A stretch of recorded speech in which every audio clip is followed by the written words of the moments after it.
Hello there. This is part 2 into my adventures in the paranormal. As I said last time, we will start again with the Red Lion and the investigation 2. There was myself, Tracy, who was a medium, Dawn, Russ and Joan.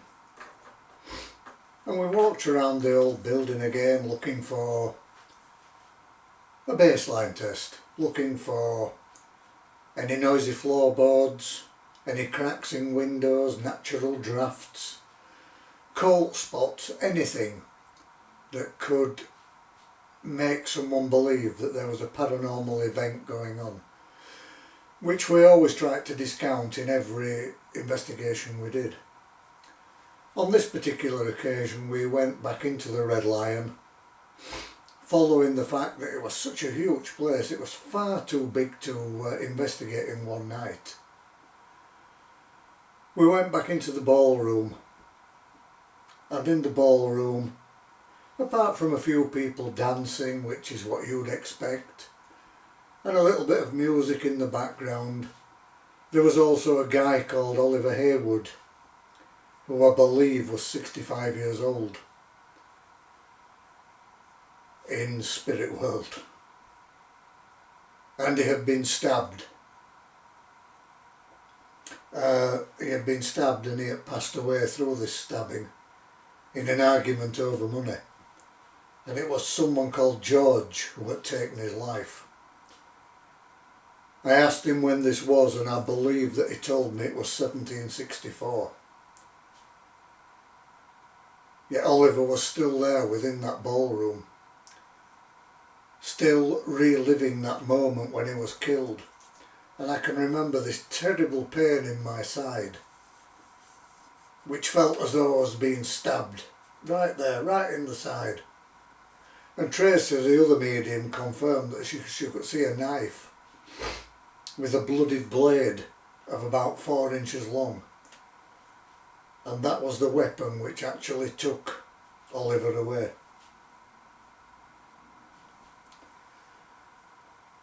The ballroom was very busy and quite an amazing place to be, as I've said before. Such a beautiful, beautiful part of the building.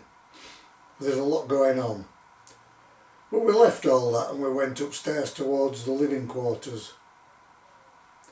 And I believe there Tracy met someone from the 1960s. Another spirit person called Joanne. Very well dressed and very much dressed in 60s style. She was there and had been part of the pub ever since she passed away. And it's strange that these spirits won't move on, or can't move on. But again, there was nothing frightening, nothing worrying. They were just there, just there. Whether it was just residual energy or physical spirit, I couldn't really say at this point in time because it's so many years ago. But we went back upstairs to room 28, where if you remember from the last time, where the clergyman was walking up and down the corridor, and he was really angry, wanting to know why he had been excommunicated because of the things he had done. Why was he thrown from the church? And it was simply because he was involved in all the abortions with the wicked doctor. But it's quite funny to note that every single member of the team felt very, very sick, physically sick, at that point in time. We went back down the stairs to regroup, and we talked about what we had seen and what we experienced. And Dawn told me that at the point that I mentioned Oliver Haywood's name, there had been a significant spike in the EMF meter, to kind of state that what I was saying again was true, that Oliver Haywood was actually there. And as the conversation went on with Oliver, it died away again, and it came to a point where there was no more energy. the energy in the pub had kind of revealed itself to us, and then it was gone. And that's about it for the second investigation. And as I said before, if you're interested in this book by Andy Owens, the whole exhibition has been reported, and it's a very interesting book, as I said before. I'm going to carry us on now for a couple of months to another pub in Pontefract called the Beast Fair Vaults. Again, we met in Junction 32. We were given a postcode within 10 minutes of the destination, so nobody had the chance to research things on the internet. We arrived at the Beast Fair and we were met by the landlord, who I believe his name was John either Waters or Watters. It was Watters, so pronounce it however you would like.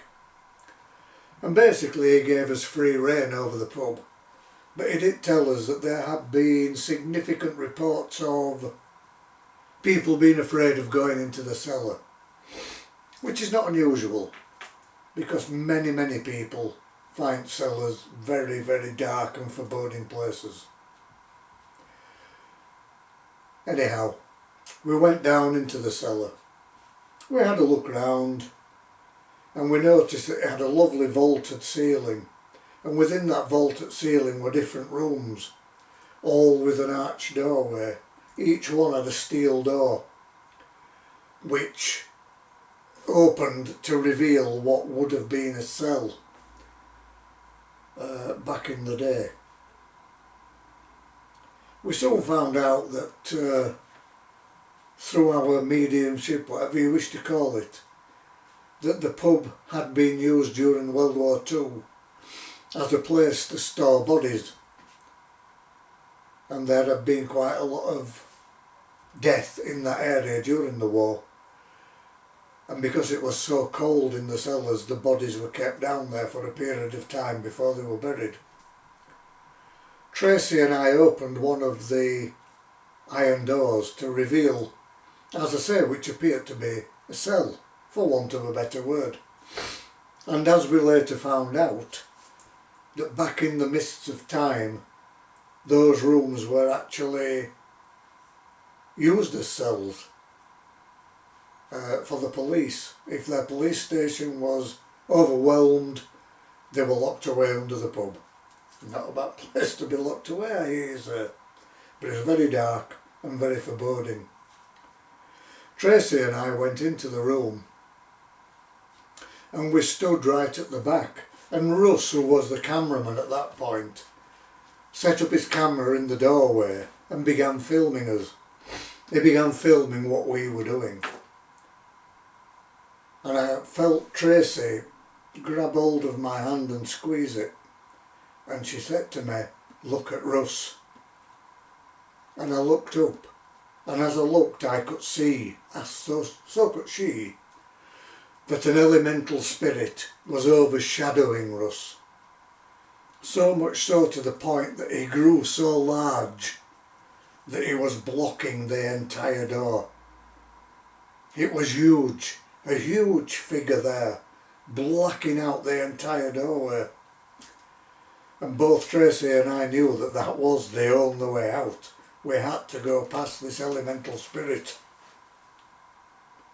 We began talking to Russ, and after a while, maybe 20 minutes, 30 minutes, in that situation time just has no meaning. He became smaller and smaller, and he became Russ once again, and we were able to leave. Now straight after this, Russ felt so physically ill that he had to leave the investigation, and he had to go back and spend the rest of the night in his car, because the experience of this creature overwhelming him just totally drained him of all energy that he had. Tracy and I carried on walking through the cellar with Dawn and Joan, and we came to another room, And as soon as we walked into the room, both Tracy and I were aware of chickens running round his feet. There were chickens everywhere. And as we looked up, there was a goat and a sheep, and they were both chained to the wall. In the centre of the room was a large stone slab, and this stone slab was covered in blood. In fact, so much so that the blood was dripping from the edges of this stone slab, which kind of freaked us out, because not only could we see blood, but we could also smell blood. And it was so very strange to see this thing right before our eyes. We carried on the investigation. We went back upstairs and we mentioned to John Watters about why had we seen chickens and goats and a sheep. And he said, well, actually that part of the pub back in the late 1800s used to be a butcher's shop, and the slab was there because that is where he slaughtered the meat, which instantly gave us an understanding of what we had seen and what we had witnessed, of course. And it was nice to know again that what we had seen had been confirmed. It wasn't just a fanciful thought of imagination again, which really shouldn't have been between the two of us, but we both saw what we saw. We investigated the bar area, which was surprisingly flat. There was really no atmosphere, no energy in there that we could pick up on. So we decided to go upstairs towards the living quarters. Photographs were taken, and again there were a lot of orbage on the pictures. But as you know, my own personal stand on orbs is, could be anything. Could be dust, could be insects, could be moisture, or indeed it could be sentient energy. We just don't know. And I'm not prepared to say that, yes, an orb is definitely a spirit beginning to form. I'm definitely not prepared to say that at this moment in time. I will admit hand on heart that I have no idea. But it's open and it's in the balance. From there, Tracy and I, along with Dawn and Joan, went up to the 3rd floor. And we opened a door which was full of what I can only describe as material, suit making, dressmaking patterns, paperwork, bills, invoices, etc, etc.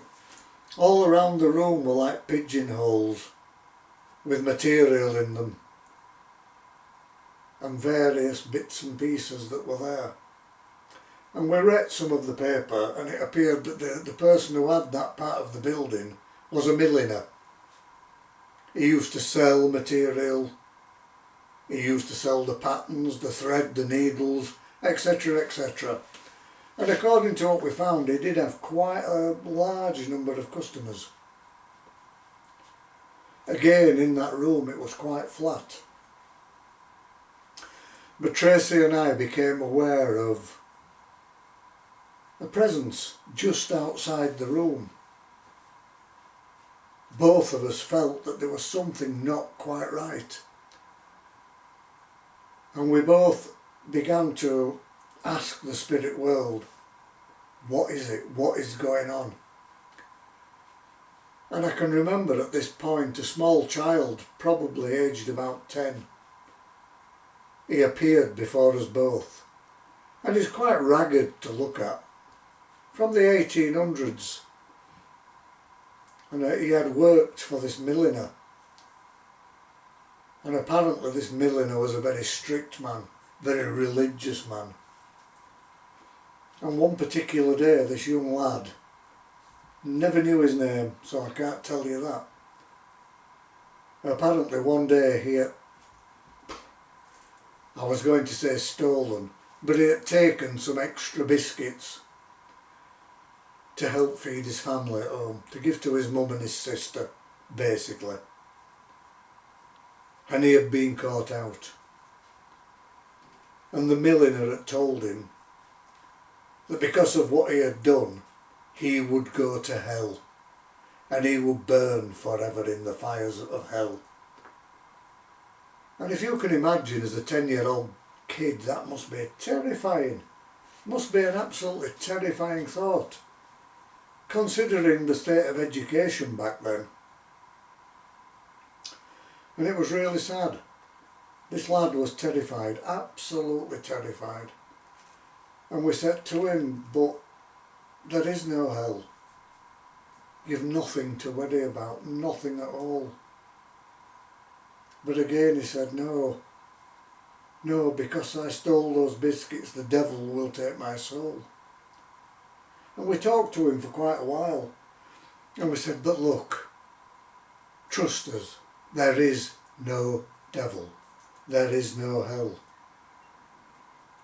The only thing that is waiting for you is your family, the friends that you had. They're all there with open arms in the heavenly realms, waiting to accept your arrival. He said, are you sure? We said, yes, we are sure. It's time for you to leave this building. You've suffered here for long enough.